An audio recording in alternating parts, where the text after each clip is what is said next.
Bienvenue, chers amis. Les bonnes nouvelles de la résistance camerounaise. Chaque fois que vous verrez ce chapeau qui m'a été offert par le peuple camerounais résistant, c'est qu'il y a une bonne nouvelle. Une bonne nouvelle pour la résistance.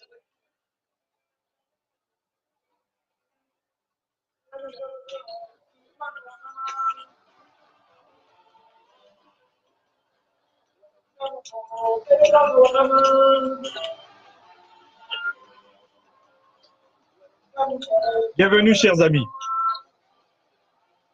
Les premières sanctions concrètes de la puissance américaine contre la dictature reptilienne de M. Paul Barthélémy Biya au Cameroun viennent de tomber. Je ne pourrais pas passer cette nuit sans avoir partagé une brève analyse de cet événement important avec chacune et chacun d'entre vous. Et c'est à vous que je dédie cette entrée en joie. Sur le fond de la voix de mon ami personnel et doyen, Jean Bikoko Aladin, qu'on a si bien appelé le pape de la SICO. Sa chanson veut bien dire chaque chose a son temps. Ambassa, Hiki Jam Ligwengeng.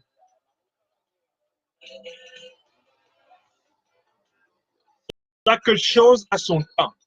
Hiki Jam Ligwengeng.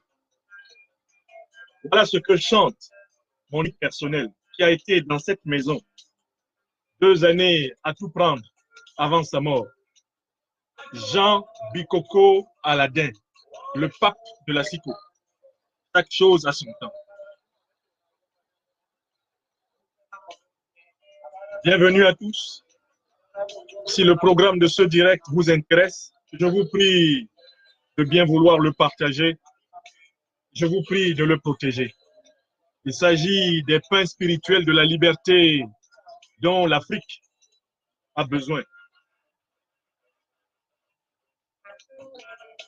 Lors de cet après-midi, nous avons été sur Afrique Média où nous avons traité du cas du dictateur de Côte d'Ivoire, M. Alassane Dramane Ouattara, qui a reçu des injonctions directes des puissances américaines et françaises lui demandant de ne pas s'amuser à tenter un 3e mandat présidentiel à la tête de la Côte d'Ivoire, de respecter la constitution de son pays et de ne pas semer le désordre. Voici que nous recevons au même moment un véritable carton jaune, presque un carton rougeâtre, du président de la Fédération américaine, Donald Trump, contre le dictateur impénitent, quarantenaire du Cameroun, Paul Barthélémy Biya Bingomi. Les nouvelles me sont parvenues par plusieurs de mes proches, par plusieurs amis et compatriotes. Tout cet après-midi, j'ai reçu dans mon inbox, une fois de plus, des dizaines, voire des centaines de sollicitations à apporter mon éclairage sur les conséquences de cette décision importante qui sonne une accélération de la résistance, pas seulement nationale, mais aussi du désistement des puissances internationales envers le dictateur impénitent du Cameroun, Paul Barthélémy Biya Bingomi, qui devrait comprendre que les temps ont changé. Et que comme le dit Tambikoko Aladin, Yiki Jam Ligwenge, Yiki Jam Ligwenge. Chaque chose a son temps. Le temps de la fin de ce régime, ce temps-là est engagé. Ligwenge, Ligwenge. Ramasser tout l'argent du pays, l'amener pour s'amuser avec. Cela aussi a une fin. Ibaram moni milong momisona, ikenawo itourne bengon. Ikijam ligwenge. Le bassa, c'est ma langue maternelle. C'est la langue avec laquelle ma mère m'a allaité. Les premières chansons, les premières berceuses que j'ai entendues en ce monde étaient dites dans cette langue. Cette langue est sous le rythme de cet assiko de mon pays natal. Et j'aime ce texte de Jean Bikoko Aladin. Yiki Jam Ligwingen. Faites venir, je vous invite. Eh bien, pour en laisser un bout pour la fin, chers amis, je m'arrête là et j'annonce d'ores et déjà le programme de ce soir. Je vous indique, bien sûr, et j'insiste là-dessus, que chaque fois que vous verrez ce chapeau, ce merveilleux objet d'art qui m'a été offert par le peuple camerounais, lors d'une de mes récentes tournées, notamment donc ici au Canada, chaque fois que vous le verrez, sachez que je viens vous annoncer une bonne nouvelle. Une bonne nouvelle pour le Cameroun, une bonne nouvelle pour ma terre adoptive de Côte d'Ivoire, une bonne nouvelle pour l'Afrique. Chaque fois que je mettrai ça, sachez qu'il y a du bon. Que les pains spirituels de la liberté sont devenus croustillants, agréables, et qu'ils produisent désormais, eh bien, l'apparition, l'émergence, eh bien, d'une civilisation politique nouvelle en faisant craquer, bien sûr, la vieille imposture. J'ai été plusieurs fois cette année aux États-Unis d'Amérique. Cela ne vous a pas échappé. Et à chacune de ces fois, je me suis joint aux patriotes camerounais résistants de la diaspora qui mènent un travail formidable depuis les places de Washington et de New York pour faire connaître aux autorités américaines de tous les bords, que ce soit le camp républicain ou que ce soit le camp démocrate, leur faire connaître l'état réel du Cameroun. Je voudrais ici dire toutes mes félicitations et tout mon respect à ces braves Camerounaises et Camerounais de la diaspora, bien souvent binationaux camerouno-américains, camerouno-canadiens, qui n'ont pas oublié la souffrance de notre pays natal et qui se sont investis depuis plusieurs années pour faire connaître les souffrances de notre peuple, de notre continent, aux autorités américaines dans la proximité des jours. Je me suis donc associé plusieurs fois cette année aux actions de lobbying menées sur le sol américain auprès du Sénat et de la Chambre américaine des représentants. Je me suis engagé dans ces actions à chaque fois avec la mise en commun des intelligences. Intelligence de ce Cameroun de la diaspora qui résiste, intelligence du Cameroun, du territoire national, qui est en souffrance depuis bientôt 60 ans et en particulier 40 ans sous la dictature de M. Biya. Et vous voyez, nous commençons à cueillir véritablement les fruits de ces synergies humbles, modestes, construites sans prétention, sans que qui que ce soit ne veuille se proclamer patron de la diaspora ou patron, je ne sais, de quel ou quel groupuscule de Camerounais. Ces synergies faites avec désintéressement, ces synergies faites avec humilité, avec modestie, avec intelligence, avec finesse, avec pertinence, avec compétence. Voyez-vous ce que ça donne déjà? Ce sont ces synergies qui ont rendu possible les grandes manifestations de la diaspora camerounaise à Paris, à Genève, à Lyon, comme vous les avez vus, à Bruxelles. Ce sont ces synergies qui ont rendu possible ces manifestations au Canada, à New York, à Washington, aux États-Unis donc. Ce sont les mêmes synergies qui aujourd'hui font bouger les lignes de la diplomatie américaine dans le golfe de Guinée et qui font bouger les lignes de la diplomatie américaine, notamment face au régime dictatorial. Je voudrais ici vous dire comment je vais procéder en ce point d'analyse. La décision qui vient de nous être annoncée, je vais vous la lire. I will read it first in English and then I will translate it in French. Because today we shall have to talk with American people, American authorities. Today we shall have to talk with Cameroonian people, African people, with everybody fighting everywhere for democracy, for the rule of the law in Cameroon, in Africa, and elsewhere. This is a wonderful news for resisting people of Cameroon. This is a wonderful news for the Cameroonian Anglophone people who are being exterminated now by dictator Paul Barthélemy Biya just because he refuses to accept the wonderful solution of a new federal Cameroon.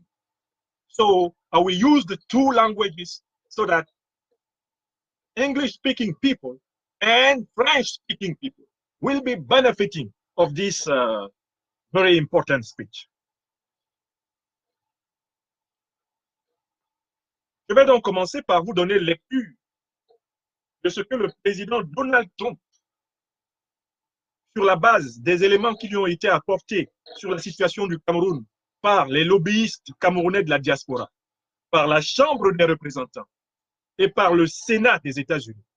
Eh bien, sur la base des éléments qui lui ont été apportés par les lobbyistes camerounais, par l'opposition camerounaise, avec à sa tête le président élu du peuple camerounais, dans les conditions du 7 octobre 2018, le professeur Maurice Kamto, que je salue respectueusement, et à qui je demande de considérer que ceci est une victoire qui lui est aussi dédiée, comme au peuple camerounais en souffrance, et que ceci doit lui dire qu'il n'est pas allé en vain en prison avec ses alliés, Albert Nzonga, Christian Penda et Koka, Alcero, Célestin Jamen, Michel Noki, Paul-Éric Kingé.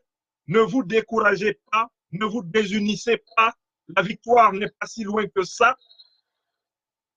Eh bien, il faudrait que tout le monde comprenne ce que le président de la Fédération américaine, première puissance économique du monde et probablement première puissance militaire du monde, a pris comme décision. Et il faudra que tout le monde comprenne les raisons pour lesquelles le président américain a pris cette décision. Ça, ce sera le premier moment. Dans le deuxième moment, je vais analyser l'impact de cette décision sur la politique camerounaise, sur la politique africaine, sur la politique, la géopolitique française, russe, etc., dans le golfe de Guinée. Et enfin, dans une troisième partie, je vous dirai pourquoi, bien que cette décision soit une bonne nouvelle pour le peuple camerounais en résistance, cette décision demeure insuffisante. Ne mettons pas la charrue avant les bœufs. Cette décision, à elle seule, ne suffira pas à amener le dictateur Paul Barthélemy Biya à se retirer et à accepter que le peuple camerounais puisse réorganiser la forme de l'État, rebâtir un véritable État de droit, une véritable démocratie.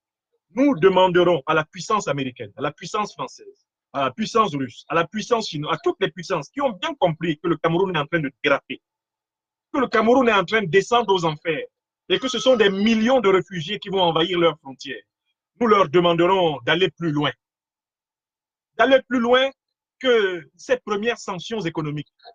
Et j'indiquerai précisément que pour ma part, ma contribution au lobby, les compatriotes présents sur la place américaine le savent, aura été systématiquement d'indiquer du mieux que je pouvais, in my best possible English, pourquoi c'est par la méthode des sanctions graduelles, économiques, politiques et militaires, que les dictatures d'Afrique reculent et comprennent qu'il leur faut laisser émerger des forces nouvelles des entrailles de leur peuple afin que celle-ci soit en mesure de développer le pays et de repenser eh bien, la place du pays dans l'économie mondiale. Voilà les 3 moments de notre programme. Si ce programme vous agrée, je vous invite d'ores et déjà à le partager massivement. Je vous invite à le protéger du mieux que vous le pourrez. Et je vous rappelle au passage qu'à la moindre difficulté que nous éprouverions sur Facebook, qui manifestement est très menacé ces derniers temps, qui est un lieu de prédation, n'hésitez pas à vous déporter sur la page YouTube.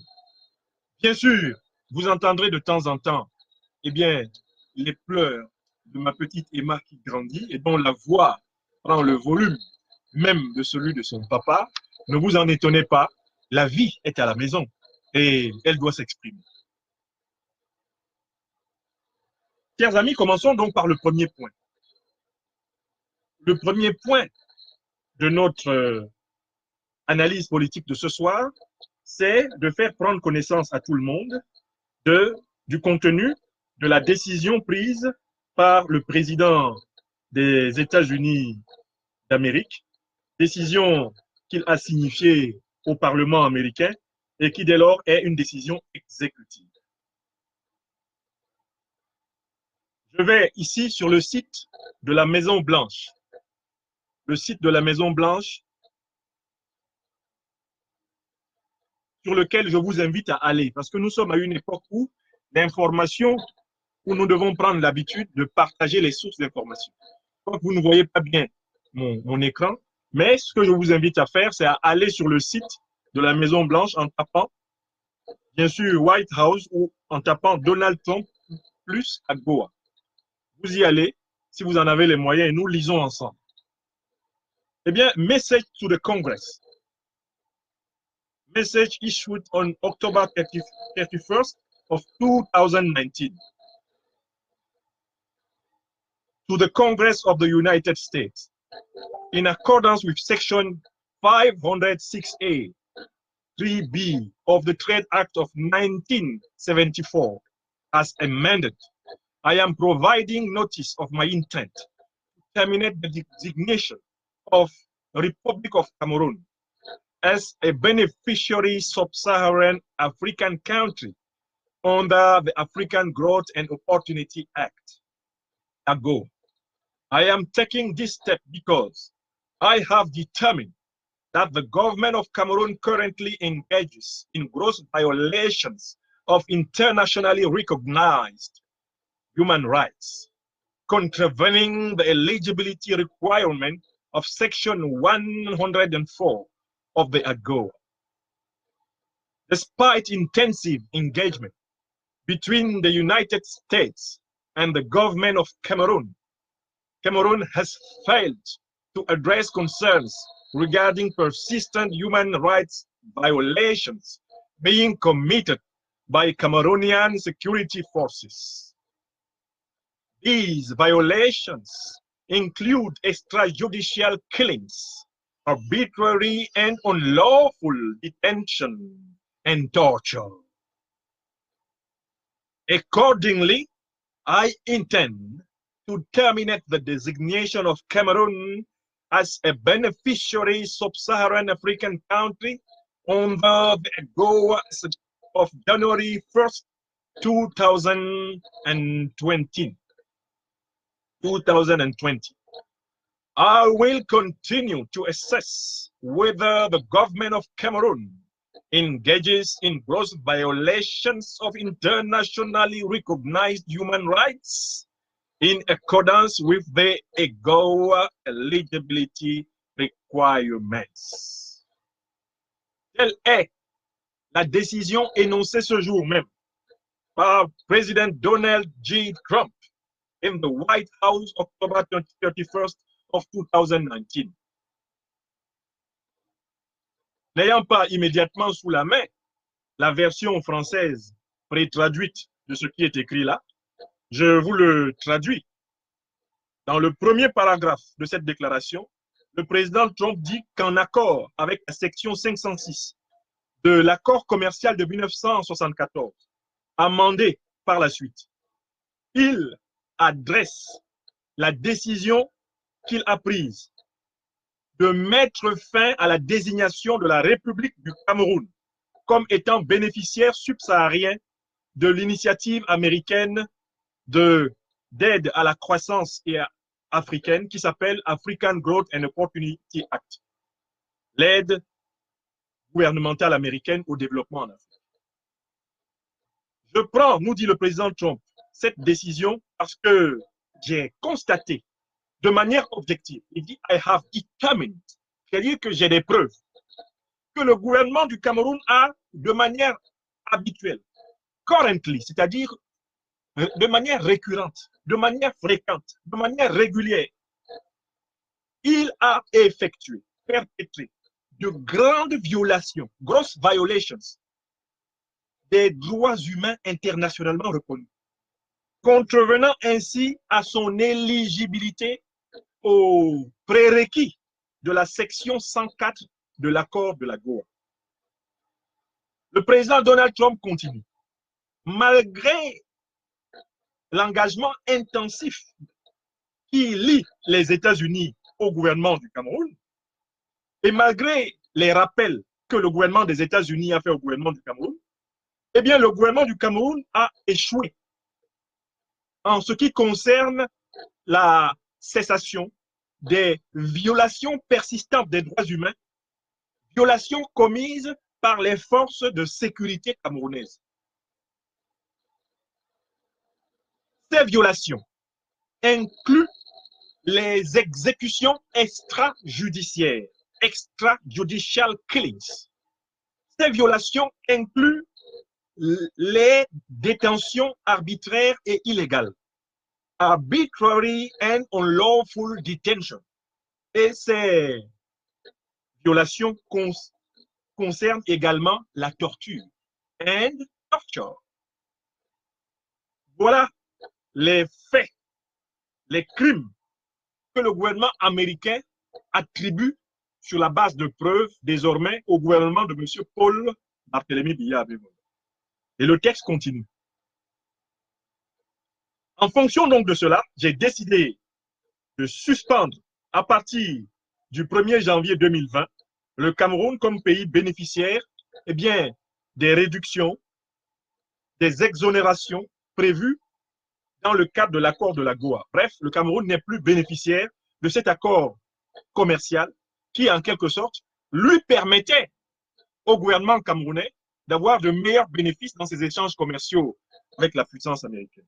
Et le président Trump de continuer en disant qu'il va continuer d'observer si le gouvernement camerounais s'engage enfin à mettre fin aux grandes et immenses violations des droits humains internationalement reconnus, si le gouvernement du Cameroun va enfin accepter de se soumettre aux prérequis de l'accord à Goa, prérequis parmi lesquels, au point 104, est exigé le respect des droits humains et la non-pratique des assassinats extrajudiciaires, la non-pratique de la détention arbitraire et illégale, la non-pratique de la torture. Chers amis, voici donc le texte. Je vous l'ai lu en anglais, il est très beau en anglais, il est même d'une saveur incontée en anglais, le texte, il est d'une saveur magnifique en anglais. Quand on le traduit en français, il semble même perdre une partie de son âme. Je vous invite à le lire dans les deux langues. Alors, ce texte, deuxième moment de mon intervention ce soir, ce texte, que signifie-t-il? Le premier paragraphe nous dit que le gouvernement du Cameroun s'est mis à l'écart de la loi internationale. Il s'est mis à l'écart de ses propres engagements dans des accords internationaux. Il a violé, le gouvernement camerounais, il a violé la section 506 de l'accord commercial de 1974. Il a violé la section 104 de l'accord de la Goa. Il a violé, en réalité, les prérequis qui disent que pour que cet accord, les accords commerciaux avec les États-Unis soient praticables, soient réalisables, les parties s'engagent à respecter. Le gouvernement qui bénéficie de ces exonérations s'engage à respecter, comme on l'a dit, les droits humains, à ne pas contrevenir aux prérequis de la section 104 de l'accord de la Goa. Le deuxième paragraphe nous dit Le président Trump dit qu'il justifie sa décision par le fait qu'il y a une violation flagrante, mais directe, du paragraphe 104 de l'accord de la Goa, qui prévoit que tout pays qui en bénéficie respecte eh bien, les droits humains internationalement reconnus, c'est-à-dire ceux qui sont proclamés par eh bien, la Déclaration universelle des droits de l'homme de 1948, qui est la déclaration pertinente des Nations unies. Le troisième paragraphe dit que le gouvernement camerounais a été plusieurs fois averti par les États-Unis d'Amérique, et j'en atteste. Il y a eu plusieurs résolutions de la Chambre des représentants. Il y a eu des projets de résolution du Sénat demandant au gouvernement camerounais de mettre fin à tout ce qui lui est reproché objectivement aujourd'hui. Mais le gouvernement camerounais a continué de massacrer les Camerounais. Il a massacré les Camerounais au Cameroun anglophone. Il a brutalisé l'opposition politique comme jamais ces dernières années. Le gouvernement camerounais a jeté en prison de manière illégale, de manière arbitraire, tout le leadership de l'opposition camerounaise véritable pendant pratiquement 10 mois. Ce n'est que le 5 octobre passé que M. Biya a commencé à libérer une partie de ses victimes. Certains croupissent encore aujourd'hui en cellule, y compris les résistants du mouvement ambazonien qui s'étaient engagés dans la voie de la guerre en légitime défense. Ils ne sont pas accusés ici par le gouvernement américain, parce que le gouvernement américain les considère comme des gens qui étaient en légitime défense. Ils sont en légitime défense. Ils ont été agressés, brutalisés de manière barbare, et selon les conventions internationales, un peuple brutalisé a le droit de résister par tous les moyens. Le troisième paragraphe de la déclaration du président Trump fait bien la liste des actes qui ont été posés par M. Biya et notamment donc par son gouvernement et l'armée sous ses ordres. Quels sont ces actes? Ces actes sont les violations des droits humains. Ces actes sont des exécutions extrajudiciaires. J'espère que vous vous souvenez des femmes avec leur bébé dans le dos, assassinées dans le Nord Cameroun. J'espère que vous vous souvenez de Florence Ayafor, massacrée en réalité par des indiques de la milice tribalo-fasciste de M. Paul Biya récemment dans le nord-ouest du Cameroun. J'espère que vous avez en conscience tout ceci. Et puis, il y a que le gouvernement américain accuse le gouvernement camerounais d'être responsable de torture. Je crois que sur ce point, ce n'est pas compliqué. Les Camerounais ont assisté, chaque fois que l'armée sort, la police et la gendarmerie, à des scènes de torture en pleine rue. Des milliers de vidéos faites par des citoyens camerounais montrent l'armée camerounaise se comportant de manière inhumaine envers des simples marcheurs.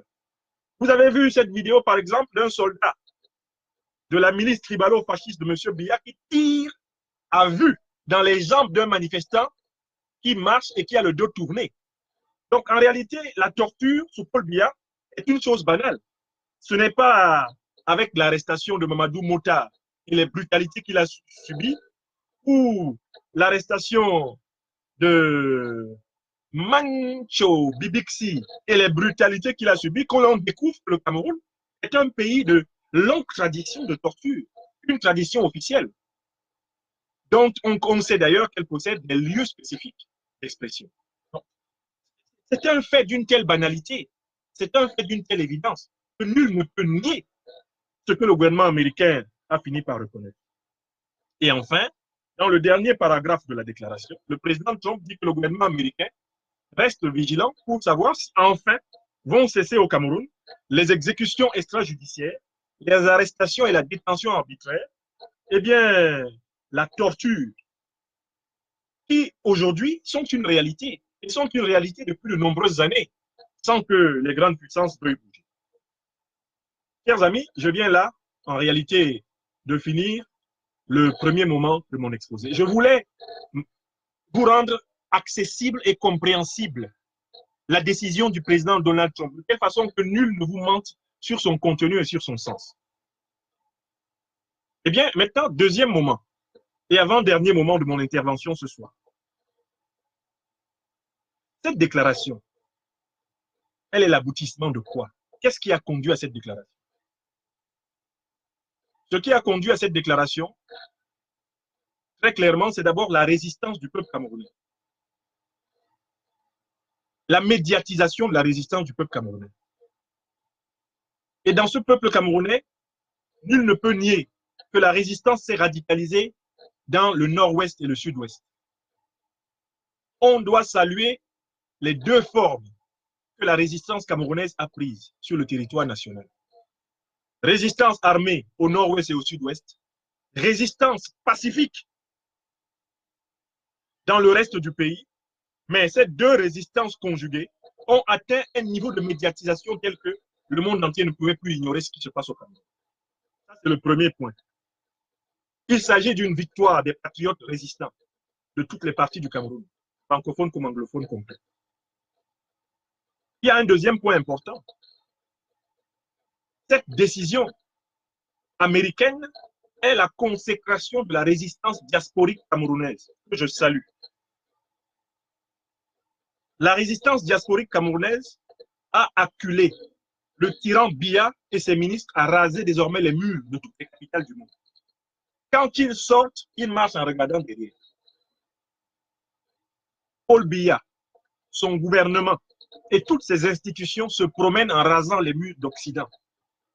Grâce au travail formidable de la résistance citoyenne camerounaise.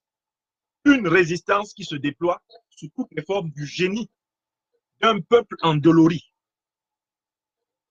C'est aussi une victoire à mettre à son œuvre. Mais il y a un troisième niveau. Il y a un troisième niveau. Cette sanction américaine est l'aboutissement du travail formidable de lobbying de l'opposition nationale camerounaise, avec à sa tête le président élu du peuple camerounais, professeur Maurice Kamto, ses alliés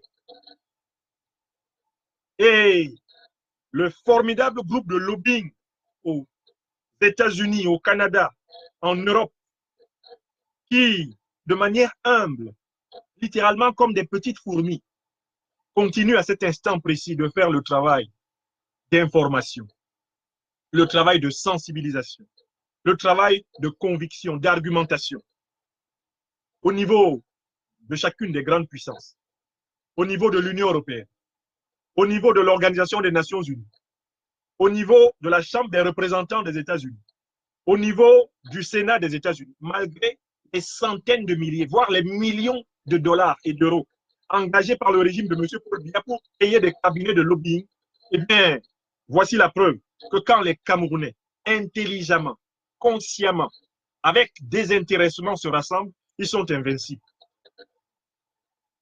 Il s'agit d'une victoire du lobbying patient et intelligent, le Camerounais mobilisant uniquement les énergies de l'intelligence, les énergies de la science, les énergies du courage, les énergies de la force de conviction, de la vérité et de la justice qui les animent.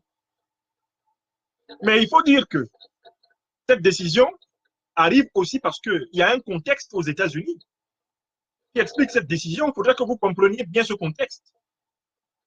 À la tête des États-Unis se trouve un homme, Donald Trump, qui pratique un patriotisme américain radical. C'est un homme qui considère que l'Amérique est menacée par le grand remplacement de sa population blanche par les populations latino, les populations afro-américaines, les populations africaines, qui sont en train de monter en puissance dans sa démographie et qui bientôt vont constituer l'essentiel de sa composition sociologique. Il y a une doctrine de la peur qui gouverne aujourd'hui les États-Unis et qui a amené le président Donald Trump à proposer quelque chose que jamais personne n'avait tenté avant lui, construire un mur entre les États-Unis et le Mexique pour empêcher les latino-américains, dit-il, d'envahir complètement les États-Unis. Je ne vais pas entrer dans les détails de cette doctrine aux États-Unis. Mais il faut savoir que c'est une doctrine qui est elle-même incompatible avec l'esprit de la Fédération américaine. Car les États-Unis d'Amérique sont nés précisément d'un gentleman agreement à l'issue d'une guerre d'occupation. Les Native Americans, ce qu'on a appelé les Indiens d'Amérique, ont été soumis par la force, brutalisés, rassemblés dans des réserves, exterminés. Et eux-mêmes ont subi un remplacement colonial provoqué par des migrants, notamment donc blancs, venus d'Europe et d'Angleterre. Les États-Unis se sont construits sur le principe de l'ouverture à une immigration qui est la condition même de l'esprit de leur constitution. Or, M. Trump représente un courant conservateur qui remet en cause cette histoire longue, cette histoire de la nation métissée américaine, construite dans la douleur, vous le savez, la douleur de la guerre de sécession au 19e siècle, la douleur du combat pour les droits civils, mené entre autres par des figures comme Martin Luther King, et avant lui, les Marcus Garvey, les Webb Dubois, les Hemingway, etc. Eh bien, Donald Trump représente un courant qui tente en quelque sorte d'arrêter ce qu'ils peuvent considérer comme la transformation sociologique des États-Unis par cette histoire migratoire et de migration renouvelée. Or, que constate M. Trump? L'administration Trump constate que la pression migratoire aux États-Unis ne vient pas que des latino-américains. La pression migratoire vient de ce que Donald Trump a appelé les shithole countries. Il les a appelés les pays de merde et il parlait principalement des dictatures d'Afrique. De cette dictature partent tous les jours des garçons, des jeunes femmes qui ont perdu tout espoir en la vie et qui décident de se jeter sur les routes, les voies de la Méditerranée à travers le Sahara pour d'autres, les voies de l'Amérique du Nord, en passant par l'Amérique latine, en passant par le Mexique. Rendez-vous compte que la population africaine la plus importante tentant de perforer le mur entre le Mexique et les États-Unis, eh bien, ça se dispute aujourd'hui entre les Ivoiriens et les Camerounais. Les Ivoiriens et les Camerounais se disputent le nombre de ceux qui risquent leur vie sur les barbelés, sous les fusils, les mitraillettes des gardes frontières mexicains et américains aujourd'hui. C'est sur la base des chiffres de la pression migratoire, venus de pays où les richesses ne profitent pas aux populations. Rendez-vous compte quand même que Donald Trump, nous l'avons informé, que M. Biya est capable de dépenser en une journée, pour une seule journée, quand il est en vacances, 42 000 euros, soit environ 45 000 à 46 000 dollars en une seule journée. Ce que même Donald Trump, qui se présente quand même comme un milliardaire et qui est le chef de la puissance américaine, ne se permet pas en une journée. Lui qui est capable d'offrir des McDonald's à tout son personnel, comme repas de midi, quand le chef de la puissance américaine a appris que dans un pays pauvre et très endetté comme le Cameroun, le président de la République en vacances est capable de bouffer lui tout seul, avec son groupe, dans un hôtel, 42 000 euros, les jours où il ne veut pas trop dépenser. Alors Donald Trump a compris que les accords commerciaux entre les États-Unis et les dictatures africaines ne profitent pas aux peuples africains. Les accords commerciaux entre les dictatures africaines et les États-Unis profitent d'abord aux dictateurs africains et aux clans, aux oligarchies multiethniques de pillards, de milliardaires administratifs qui sont installés avec eux comme des sangsues au sommet de l'appareil d'État et qui utilisent uniquement de l'argent pour les dépenses militaires et sécuritaires, leur permettant de réprimer, de massacrer leur population à la moindre revendication. Donald Trump a donc demandé que lui soient données les informations les plus précises sur le degré de corruption dans des pays d'où partent les flux migratoires. Voilà comment les études objectives des Américains leur ont permis de découvrir que la pression migratoire qui part du Cameroun vient du fait que les jeunes Camerounais n'ont pas d'espoir au Cameroun. Par millions, des jeunes Camerounais sortent de l'université sans jamais avoir l'espoir d'avoir un travail qui équivaut aux compétences qu'on prétend leur avoir données. Donald Trump a découvert les statistiques du chômage. Ensuite, on lui a donné les statistiques de la violence politique dans ce pays. Et Donald Trump a compris qu'il y a une corrélation entre la pauvreté entretenue par les dictatures et la violence perpétrée par les dictatures. Je recommence. Donald Trump a bien compris qu'il y a un rapport entre la pauvreté entretenue par les dictateurs et la violence utilisée par ces dictateurs pour se maintenir au pouvoir. Et c'est là qu'il a élaboré le concept de shithole countries, pays de merde, où tout l'argent qui peut entrer dans les recettes publiques de l'État est d'abord consommé par le dictateur et sa clique, et puis le gros de ce budget est investi pour former les milices armées qui terrorisent la population, et puis le reste est distribué au hasard dans des projets qui ne sont pas suivis, qui ne sont pas évalués et qui ne sont pas rentables à court et à long terme pour la plupart des gens. Donald Trump a regardé cela. Et une fois qu'il a pris conscience du fait que l'accord de l'AGOA, qui est supposé bénéficier aux entrepreneurs camerounais, qui est supposé bénéficier au peuple camerounais, qui est supposé bénéficier aux hommes d'affaires camerounais, que cet accord a été détourné par l'oligarchie kleptocratique du satrape Paul Barthélémy Biya du Cameroun. Une fois que Donald Trump a acté cela, il a décidé de donner suite aux revendications formulées par les lobbyistes camerounais de la diaspora. Je salue Madikom, je salue Micheline Ewan, je salue Doris Toyou, je salue toutes ces filles, tous ces fils du Cameroun, de la place de New York, de la place de Washington, qui ont mené et qui continueront de mener de plus belle ce travail. Donald Trump a considéré les notes et les mémorandums que nous lui avons fait ainsi parvenir. Donald Trump a considéré ce que lui ont dit les sénateurs les plus intéressés par l'Afrique francophone, les sénateurs spécialisés, parmi lesquels tous ceux qui avaient déjà pris des initiatives de résolution. Il s'est intéressé à ce qu'ont dit les représentatifs, c'est-à-dire les membres de la Chambre des représentants, qui eux-mêmes avaient pris des initiatives en ce sens. Et il s'est rendu compte que les experts qu'il a dépêchés sur le problème, eh bien, ces experts étaient corroborés par ce que disent les sénateurs et les représentants, les députés américains, et que mieux encore, ce que disent les experts de la Maison-Blanche, White House, ce que disent les sénateurs et les députés, et enfin, ce que disent les lobbyistes camerounais et l'opposition camerounaise présente sur le terrain, que tout cela est en parfaite synchronie.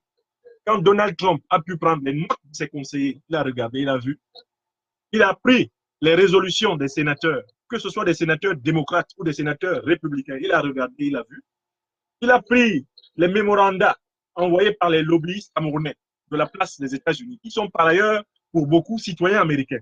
Il a regardé, il a vu, il a regardé les doléances de l'opposition camerounaise, la véritable opposition camerounaise, représentée par le président élu du peuple camerounais dans les conditions du 7 octobre 2018, le professeur Maurice Kamto. Quand il a lu tout ça, Donald Trump s'est rendu compte qu'il y a une synchronie.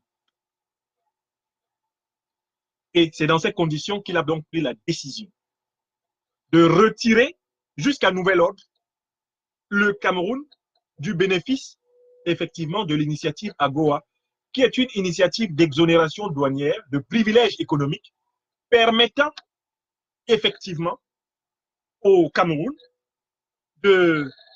d'augmenter ses recettes dans le cadre du commerce international avec les États-Unis, mais à condition que ces recettes servent au peuple. Quand il s'est rendu compte que ces recettes sont utilisées par le régime de M. Biya pour acheter des armes, sont utilisées pour corrompre, pour payer des cabinets de lobbying en millions de dollars aux États-Unis contre nous, qui allons avec nos propres moyens. Je dis bien nos propres moyens. Quand je suis allé au Sénat américain, c'était avec mon argent, mon propre argent. Il n'y a personne, il n'y a aucun Camerounais qui m'est envoyé aux États-Unis. C'est avec mon argent que je suis allé. C'est avec leur argent que les lobbyistes camerounais des États-Unis travaillent. Les Madicom, personne.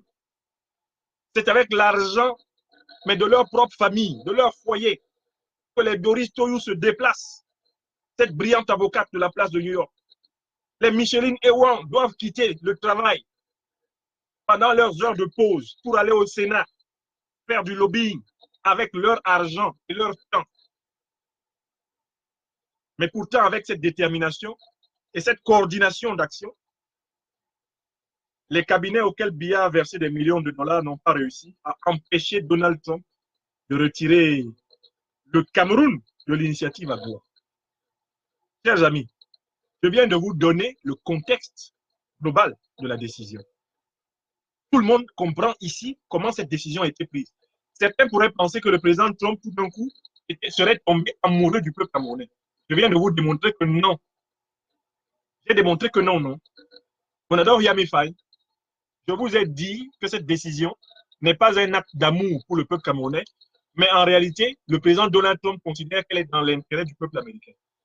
À quoi ça sert pour le peuple américain de financer finalement un gouvernement qui organise des guerres dans son pays, qui massacre sa propre population et qui jette sur les routes des millions de réfugiés qui viennent envahir les États-Unis.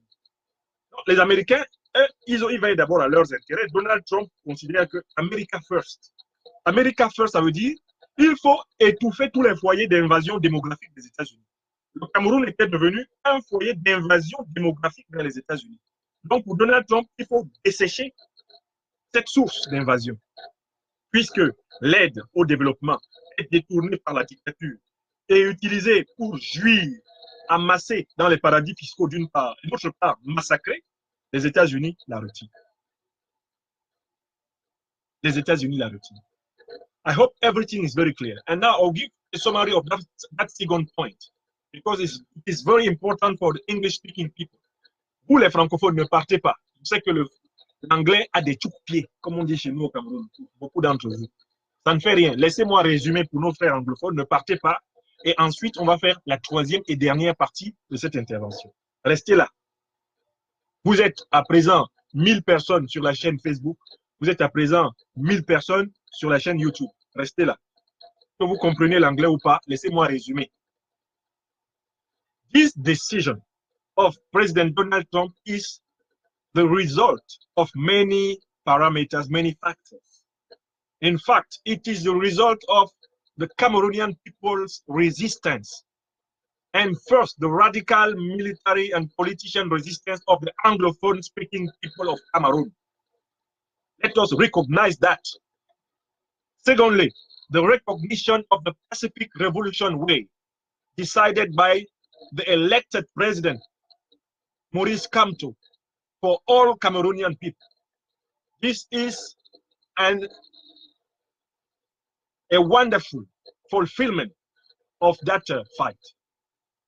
The decision is, secondly, the consequence of the wonderful struggle of the Cameroonian diaspora, isolating Mr. Biya, his ministers, his regime everywhere in all foreign Western countries.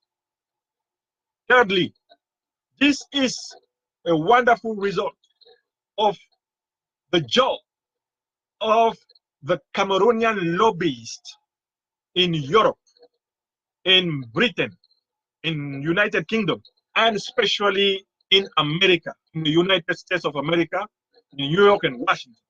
And I am greeting you, wonderful brothers and sisters of that American Cameroonian resistance. This is a wonderful result you have obtained. And finally, in fact, I think that the decision of President Trump is also the result of an internal policy of the United States of America under Mr. Trump. Mr. Trump is a conservative.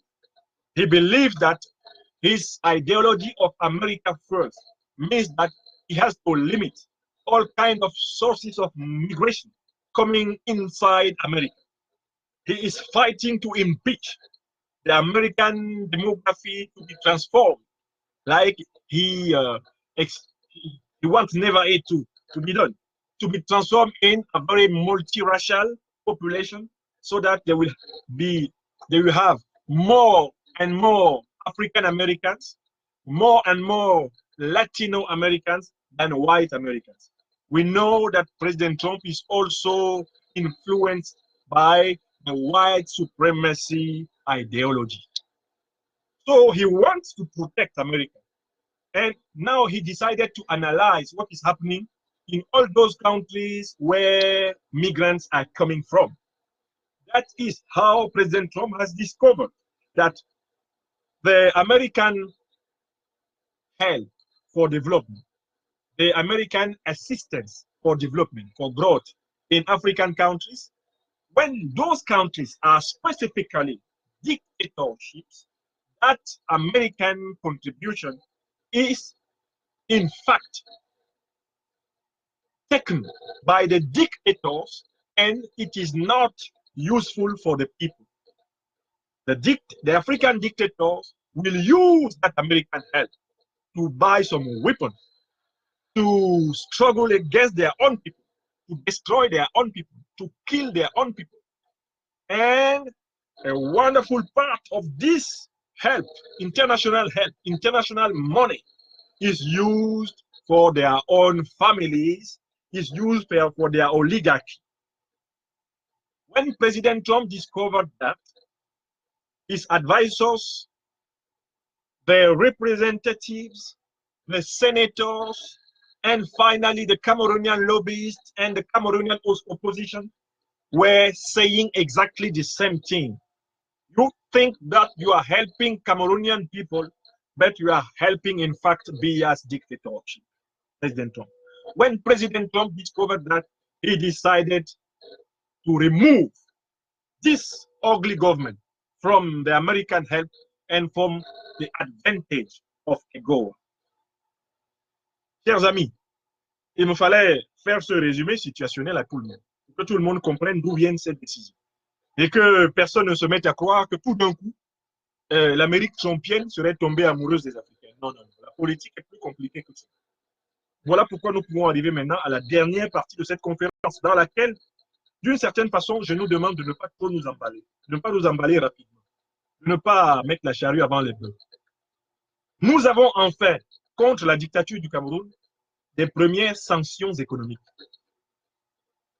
Le président Trump a bien dit que si la dictature du Cameroun, celle de M. Biya, arrêtait les exécutions extrajudiciaires, arrêtait les arrestations arbitraires, les détentions arbitraires, bref, si elle arrêtait la pratique de la torture, eh bien, le gouvernement américain pourrait réexaminer la réintroduction du Cameroun dans l'initiative AGOA.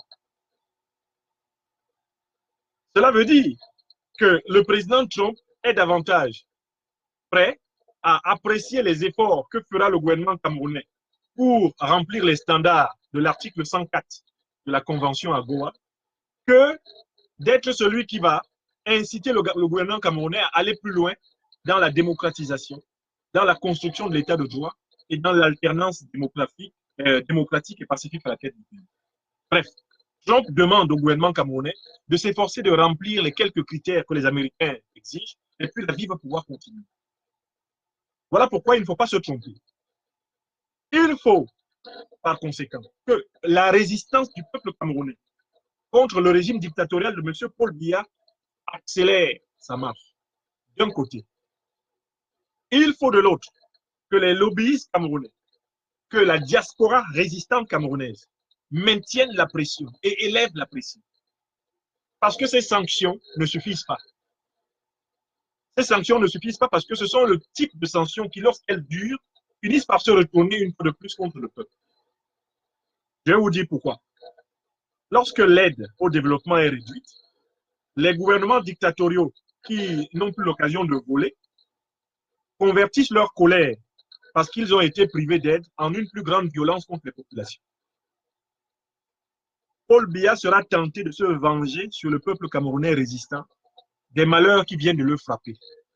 Voilà pourquoi le peuple camerounais résistant ne doit pas aller dormir en disant « ouais, on a gagné, c'est bon. Hein. » La diaspora camerounaise ne doit pas dire « bon, c'est bon, on a obtenu une victoire contre la dictature camerounaise, eh bien, nous pouvons vaquer à nos occupations. » Les lobbyistes camerounais ne doivent pas se reposer définitivement sur leur laurier en disant « on a quand même réussi à faire enlever le Cameroun de l'initiative AGOA. » Parce que si la situation reste dans l'état où elle est actuellement, le gouvernement camerounais va se mettre à dire c'est parce que l'opposition camerounaise l'a privé des subventions américaines que précisément il peut encore moins s'occuper du peuple camerounais en dehors de sa propension naturelle à le massacrer, à le brutaliser et à l'emprisonner.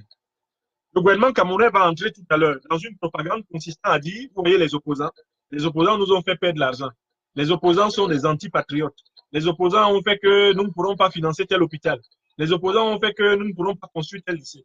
Ils vont rentrer dans cette propagande. C'est pour ça qu'il ne faut pas leur laisser le temps de rentrer dans cette propagande. En accélérant le processus de résistance nationale, on ne leur laisse pas le temps de rentrer dans cette propagande. Cette défaite demeure dans ces conditions une défaite.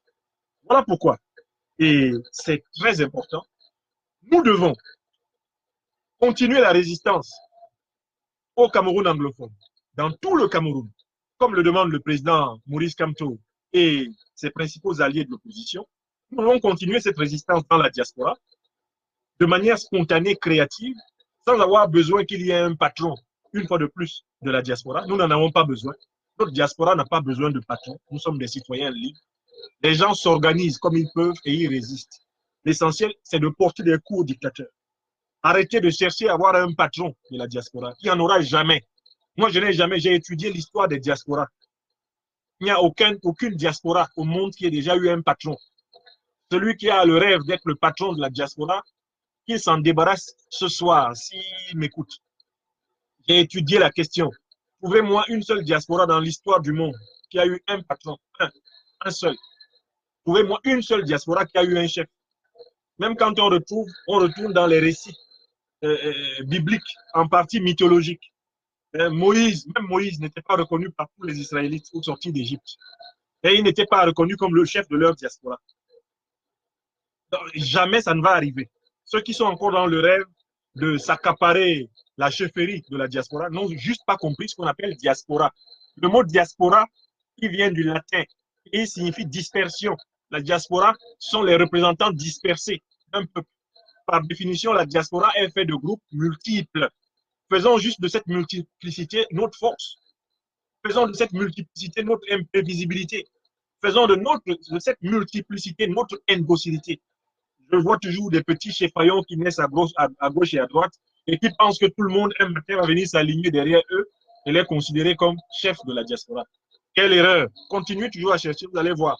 Si c'est Camerounais que je connais là, notre peuple que je connais là va s'aligner derrière vous pour que vous soyez... Non, non, non.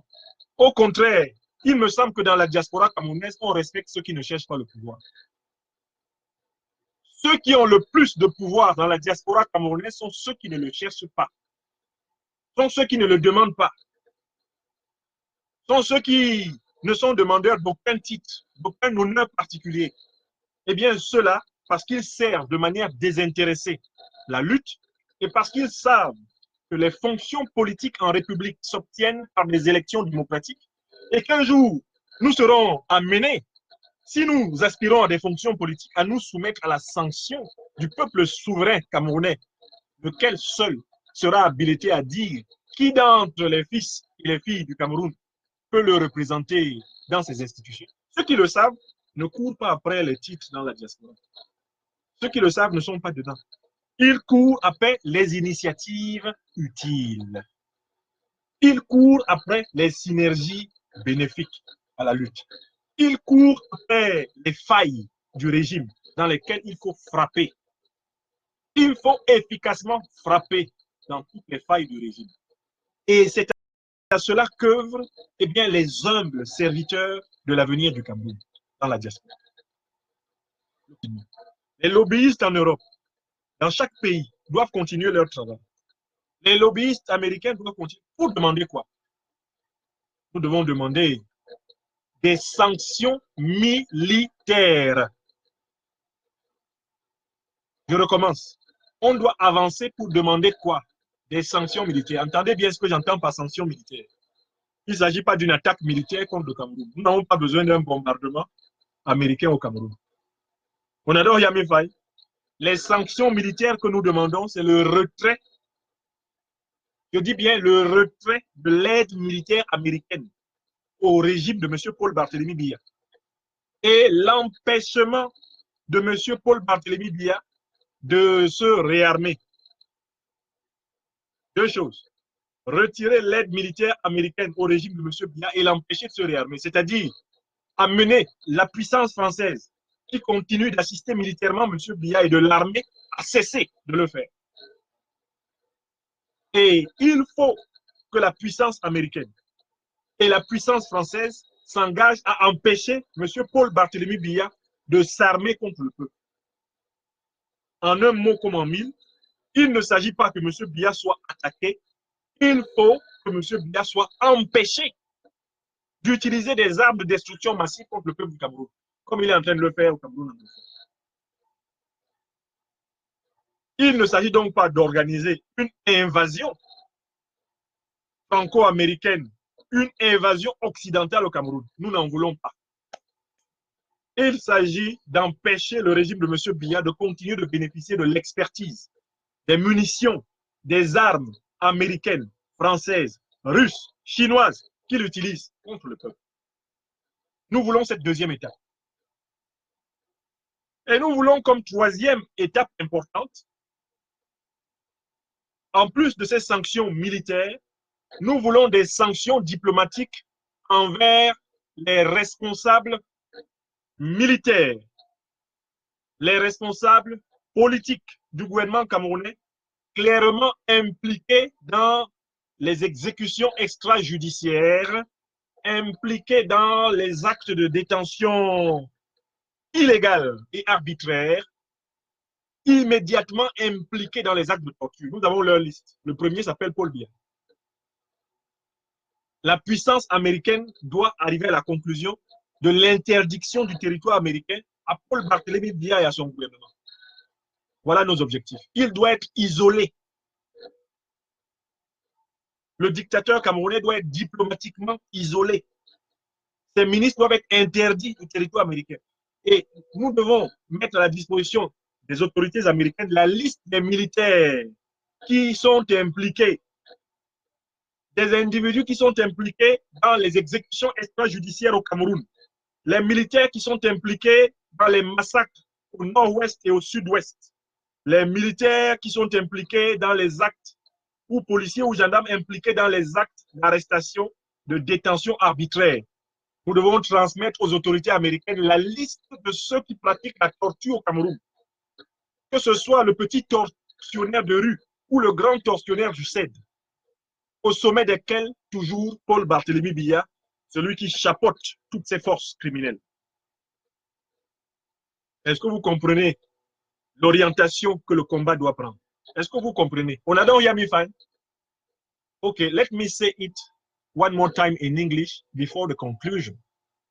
Laissez-moi le dire un peu en anglais et ensuite je dirai le mot de la fin pour que nous nous quittions pour retourner au travail.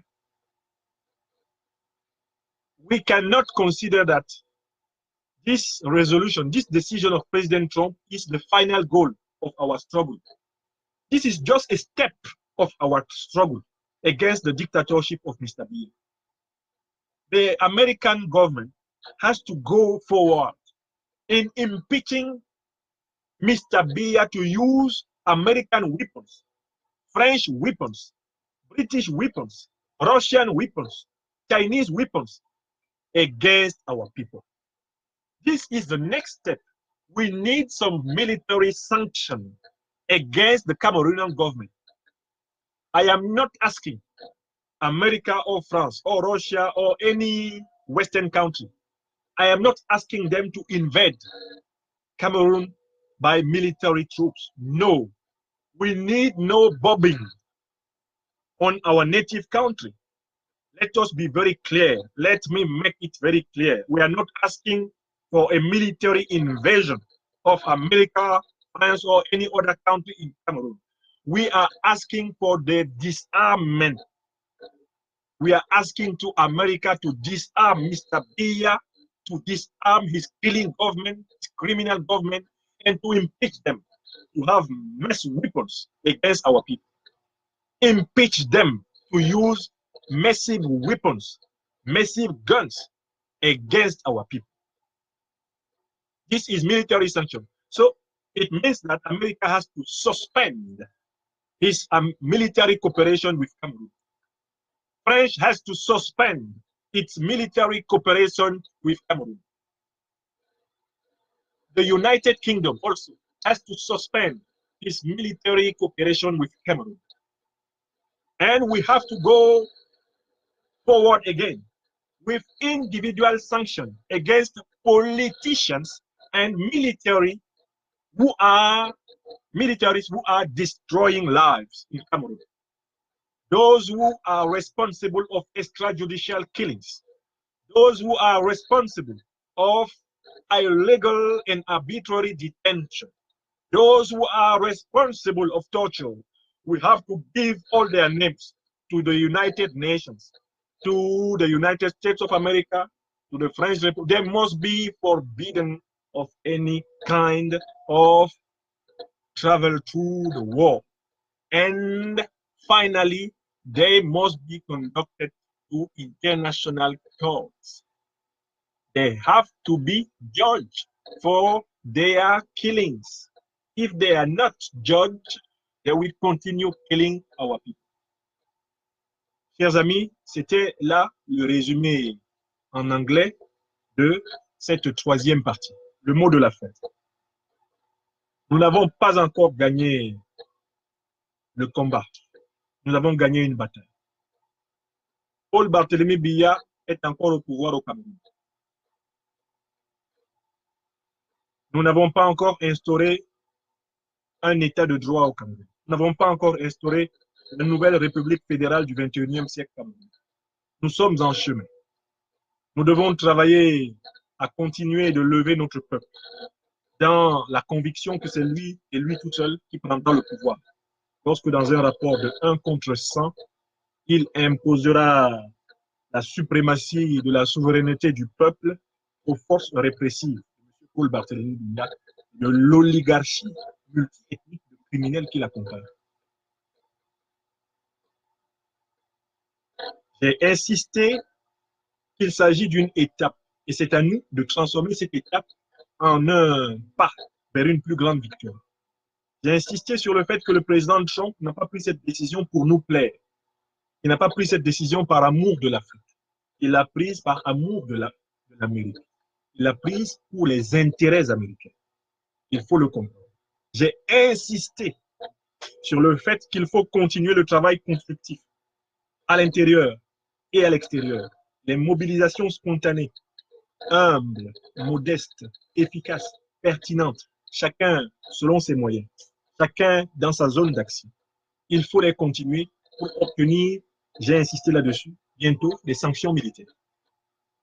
Après les sanctions militaires, il faut chercher, d'ailleurs de manière concomitante, des sanctions individuelles contre les membres du gouvernement de M.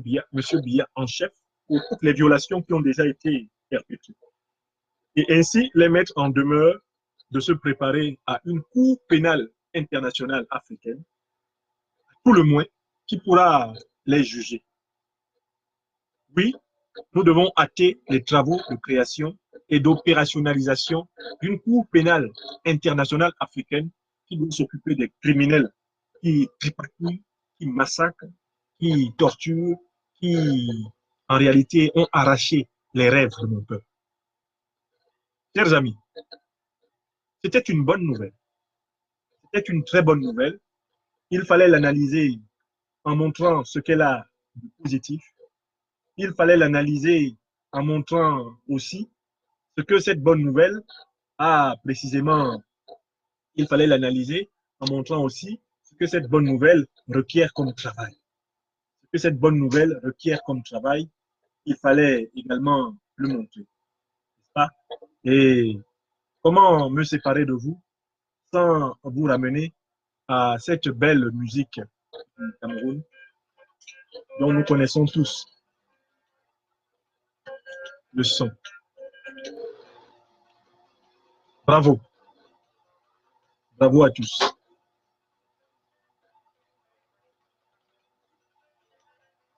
Bravo à tous.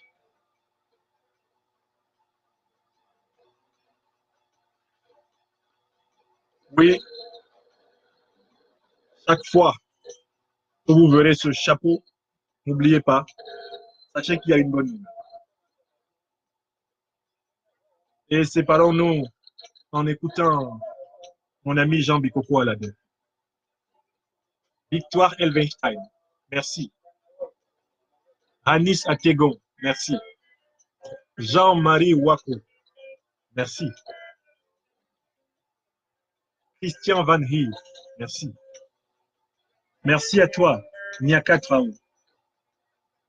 Merci à toi, Italom. Merci à toi, Cédric Arnaud, d'Enfé d'Andieu. Merci, mon cher Luther. Félix Soufoué, Francis Liga. Bon, merci à Eric Njitoyap, Moun. Cédric from Ambazonia. I love you too, my brother.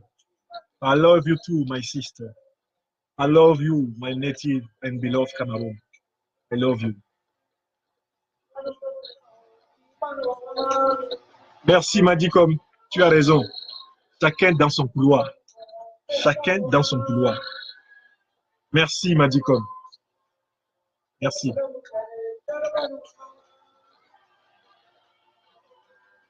Merci à tous. Et merci de partager cette bonne nouvelle. Cette excellente nouvelle pour la résistance camerounaise. Le régime sanguinaire, satrapique et génocidaire, Marie-Jeanne.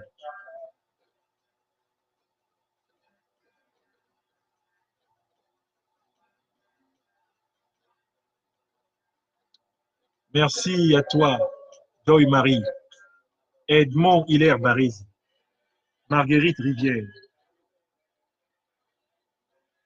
Guy Talom. Merci, Zinc Iron.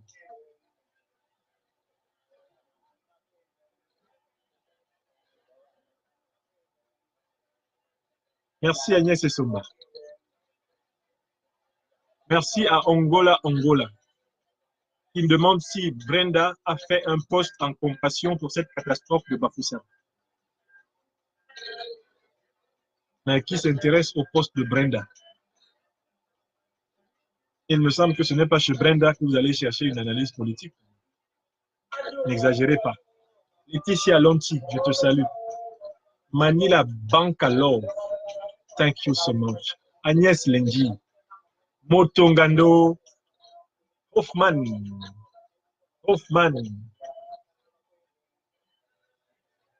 Niki Noëlla, la Juve Tontina Noëlla, Micheline Mich.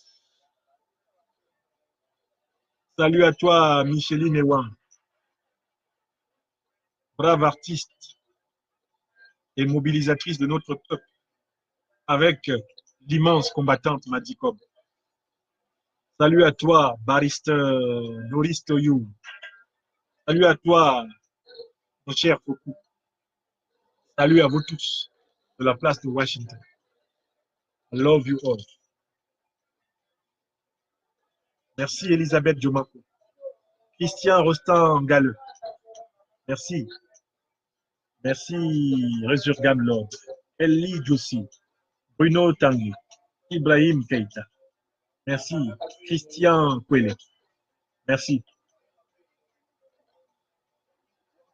Voyez-vous, quand nous nous y mettons ensemble, vous voyez ce que ça donne? Nous pouvons obtenir une décision du président de la puissance américaine. Quand nous nous y mettons ensemble, humblement, modestement, courageusement, efficacement, finement. Vous voyez ce que ça donne? Une décision du président des États-Unis. David Diderot, Gisèle Chatat, les nouvelles sont bonnes. Hein? Aujourd'hui,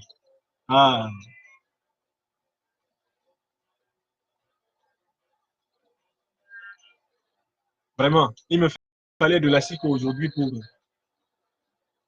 vivre cette joie comme il faut. Irène Chokomeni, Solange Montuy, Marco Léon, Patrick Ocam, je vous salue. Jean-Gaël Ouelakou, Céric Ntema, je vous salue.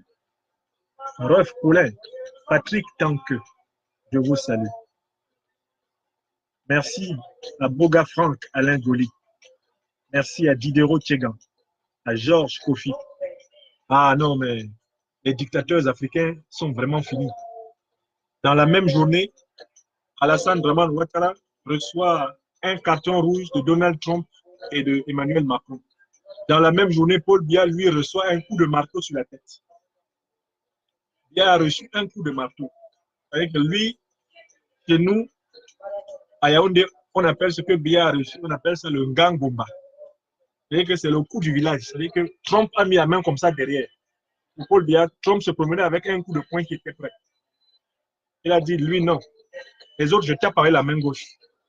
Et pour Paul Biya, il a sorti, il lui a sorti, mais le propre coup de poing. Le Ngangomba. C'est ce que Paul Biya a reçu aujourd'hui. Ce 31 octobre, ce mois d'octobre 2019, Paul Biya ne l'oubliera jamais. Je lui avais dit, Je lui avais dit que l'affaire là allait se rembourser comme ça. Aaron, Lion, Zion, I see you.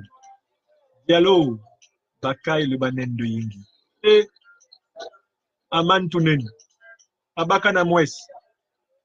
À vous tous, mes amis et frères, mes soeurs, les Banen du Cameroun, les Abakana Mwes, le grand peuple Tounen, je vous embrasse. Hein? Merci, Nadine Nietzsche.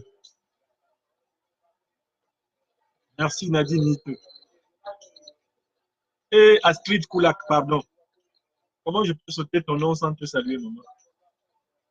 Je te salue, je t'embrasse très fort. Denzel Faris, Samuel Georges Memouk, Kanvanli Badr Fadiga.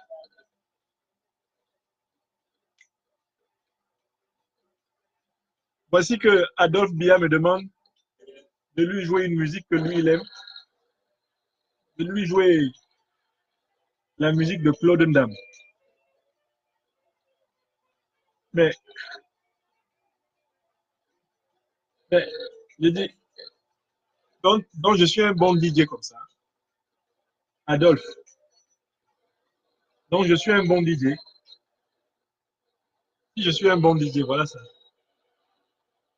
Hein, je te mets ça. Puisque nous sommes en train de fêter une petite victoire. Voilà ta musique que tu aimes.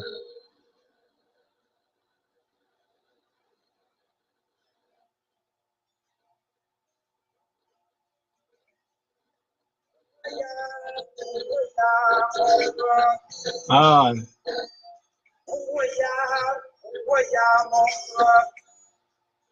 ça c'est mon ami préféré, le grand Claude Ndam. Ça fait partie de mes préférés que je partage avec vous.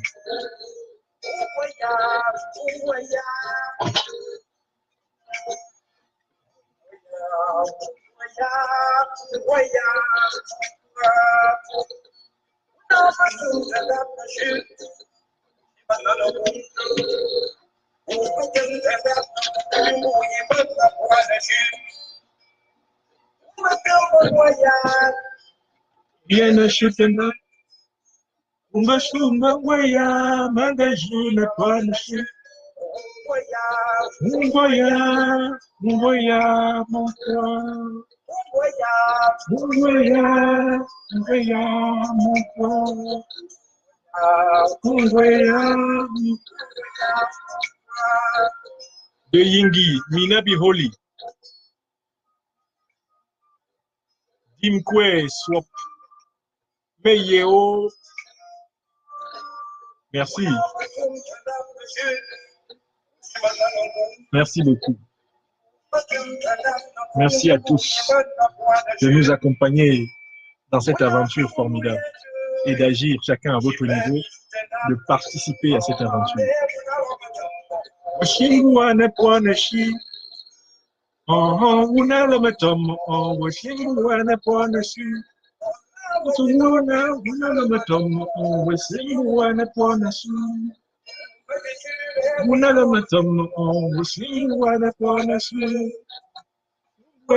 quoi, Julien, je pense, je m'en crois. Julien, je pense, je m'en et mon quoi,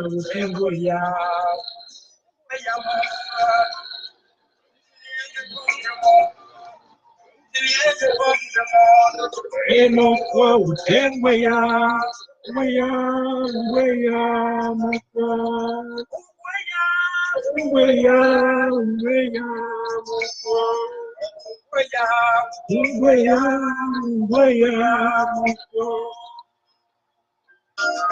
et Berlise Rose. Ouais, maman. Que je te finis souvent, quoi. Ouais. Le goût de ça, dis donc. Les dictateurs, là, souffrent avec nous. Hein. Vraiment, ils souffrent avec nous. Hein. Georges Kofi.